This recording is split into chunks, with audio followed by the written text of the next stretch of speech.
The Rockhounds will look to take that confidence into the rest of the season, starting this week in San Antonio and coming back home to Midland for the 4th of July. For CBS 7 First Alert Sports, I'm Jensen Young. Happy Halloween from McCanley's Field. It is the annual Field of Screams event at Permian High School. We had some great Halloween costumes. Let's meet some of the players. The turkey trot is always an amazing Thanksgiving tradition. Happy Thanksgiving to you. On the go for First Alert 7, I'm Jensen Young. The Andrews Lady Mustangs already made program history by making it to the state championship for the first time ever, but it was a very tough matchup against the defending champions going for their 3rd straight state championship in a row, the Calallen Wildcats. Let's see how today went. Andrews and Calallen, a game that should provide a lot of action at the plate. Both pitchers were untouchable in the first inning, each of them posting strikeouts, but the Lady Cats woke up in the second. Bases loaded, here's a hit, stopped by the Andrews shortstop. She will get the out at third base, but Audrina Amares does come home to score. Next batter up is Katie Lopez. She gets this one airborne and through the infield, dropping for a hit and scoring. Brooklyn metered. Calallen put up 5 in the second inning, while Andrews struggled to find momentum until here in the bottom of the 7th. A ball would play in the infield, scores Aubrey Ibarra, and Haley Bowman makes an impact with this hit through the infield that also breaks the scoreboard as the Lady Mustangs put up 2 runs, but the final out for Andrews, a short one, fielded by the pitcher and thrown on to first for the out as Calallen completes their three-peat as champions. The Lady Mustangs held their heads high after a historic season, making their first championship game appearance. Couldn't be more proud of them, and they showed at the end that we still had some fight. We weren't quite giving up, and so I'm proud of them for that. This is a huge accomplishment. First time to be here. It's a lot to take in the atmosphere and all that, and we knew Calallen was going to be a tough one to beat, so kudos to them. I mean, they got a great pitcher, and they put the ball in play better than we did this time, and maybe we'll see them next year. A big season for the Lady Mustangs. Congratulations on making program history. That will do it for me in Austin for First Alert 7 Sports. I'm Jensen Young. All right, so I'm here with our first player of the week, Boyd Cox, quarterback for the Coahoma Bulldogs. He had a great game against the Forest Sam Buffalo, so we're going to run a couple of drills and get to know Boyd a little bit better. Yes, sir. It's described as throwing like a dart. Okay, like a dart. Yeah. That was better. There you go. So when did you know that you wanted to be a quarterback? I mean, just, watching as a little kid, you see just the main player with the ball in their hands. Every time the ball snapped, they have the ball in their hands, and I just knew I wanted the ball each play in my hands. So growing up then, which quarterback was the first one that you really focused on and said, I want to take after that guy? Tom Brady, easily. Fair enough. I mean, I think every Super Bowl I watched growing up, he was in it playing. I think every kid over the last 20 years probably will say Tom Brady. You can run it in this time. In? All right. No, scoot up. Yeah, you good right there. I came here, where'd you go? First grade, and then, I just there's so many different people here, I have so many friends, and, none of them are alike, and it's just really special to have that.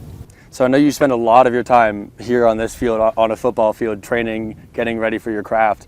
What do you do outside of football? What are your interests? I really just hang out with my friends, play golf with my dad a lot on the weekends, and I really just enjoy that. What is it about golfing that you like? Just step away from everything, just the calmness it brings. It's really not calm, but I mean, I just like it because it's just a good time to go out there and play. So Boyd, we obviously do have to address the injury that you did suffer in week 1 in your incredible performance against Forest Sam. Talk to me about this brace that we have on your knee right now. Yeah, unfortunately I found out the news yesterday that it was torn MCL, ACL, so I'll be done for the year. What is I know it's still raw, you only found out very recently. What is kind of your reaction to that? I was just sad, just because, just my best friends are on the field, and just knowing that I can't be out there with them. And I just wanted to make this community proud. What has their support through this meant to you? It means everything, every day someone's checking up on me, make sure I'm doing okay, and that just means a lot to me. Having started week 1, you were 4 years as a starter. If this is the end of your time on the football field in Coahoma, what is your message to the Coahoma community in the 4 years that they supported you? I just hope they enjoyed watching me all those years, and I made them proud. Do you think that you did? I hope so. It's great to be nominated, but I mean, it's not just me alone. Yeah, I go down there, I start the chants, I yell, But if I'm the only one yelling, there's nobody there. Like I said, it's West Texas that we carried here. Brian Hodnett's love of soccer started with some college friends during the 2006 World Cup, but grew to what it is today through his son playing youth soccer. Hodnett grew up in Odessa and lives in Midland. His support of West Texas FC comes from its community feel. It's something for our city. I mean, this is something you can kind of reach out and touch. I mean, I've been a Cowboys fan my whole life. You think I'll ever be able to talk to Dak Prescott?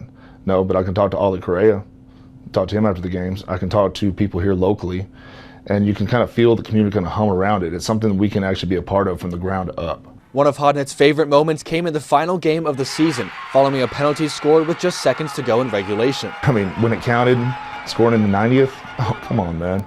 You can't ask for a more storybook than that. You don't come back from 3-0 in soccer. I mean, you just don't. That's why we started the chant, "We don't quit."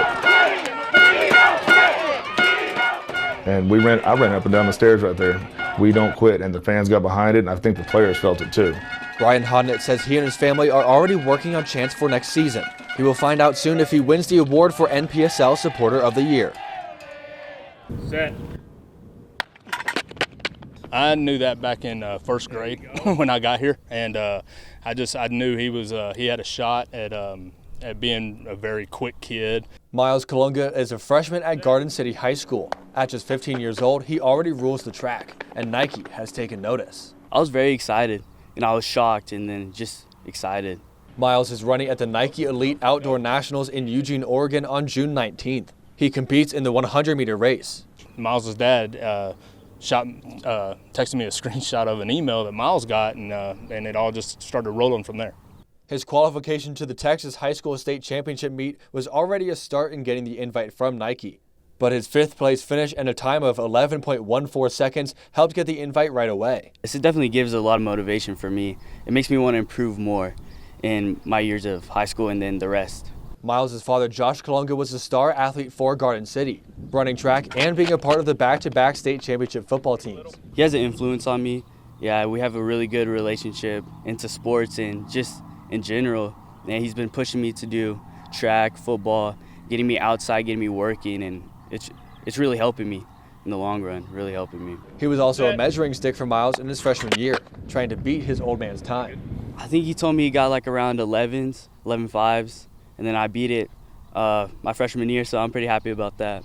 For the next 10 days, Miles is training, eking out every 100th of a second he can before he takes the Nike track in Eugene. Real big training. I think we're getting an Olympic runner coming out here tomorrow till Thursday, helping me train with that. Just a bunch of training, a bunch of blocks, a bunch of high speed. Miles races on June 19th. For First Alert 7 Sports, I'm Jensen Young. Braden finished his high school career from the sidelines, but early in the year, he received the good news that he was cancer-free. He still yearned for football, and an opportunity presented itself in the form of his faith. So at Fields of Faith in November, we met Braden Kent, and Braden shared his testimony of being a cancer survivor. Man, it was a powerful story. And he came up to me afterwards and he said, all that I want to do is play football one more time. And he said, can you make that happen through the FCA All-Star Game? I said, well, if your coach nominates you, man, we're in. And sure enough, he was the first nomination that came across my desk. And so, Braden will get one last game on the field, one last time running out, and this time knowing he will play. I'm beyond excited to see him get to play again. You know, I know his family, my family, the whole Iran family is too. So, you know, just seeing him back on the field, it means a lot. And I know it means a lot to him too. I'm sure it'll be pretty emotional. I'll try to hide it a little bit and try to focus on whatever I'm asked to do. But I'm just blessed to be here and blessed to be where I'm at and to be able to play football one more time. Navarrete about to take the snap, looking out to his left. I think he's going to end up going that way. Up to Nathan Wessels. Oh my gosh, left his man in his dust. What a diving catch by Nathan Wessels. Oh my goodness, way to stretch out for that. Give me a high five to Ethan Madrid. Let's see this replay.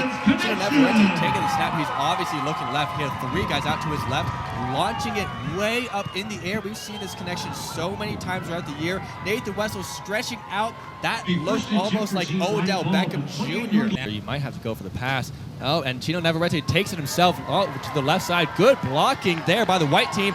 Oh my gosh, great block there by Nathan Wessels, his teammate. Chino Navarrete across the 15-yard line. A flag coming out. It might have been a face mask there as Chino Navarrete is pushed down. The ball comes out though. He might have been down. I'm not 100% sure. Wow, we have a lot to figure out about this play right here. Across the 40, still going. Great block there by number 6, Nathan Wessels. Let's see, where's the ball come out? Might have been the face mask there. That's where the flag comes out, so maybe face mask call. Ball still in his hand here. Trying to give it to Nathan Wessels, it looks like. And the ball is ripped out, but that is after the penalty flag was out, so we'll see what the call ends up being.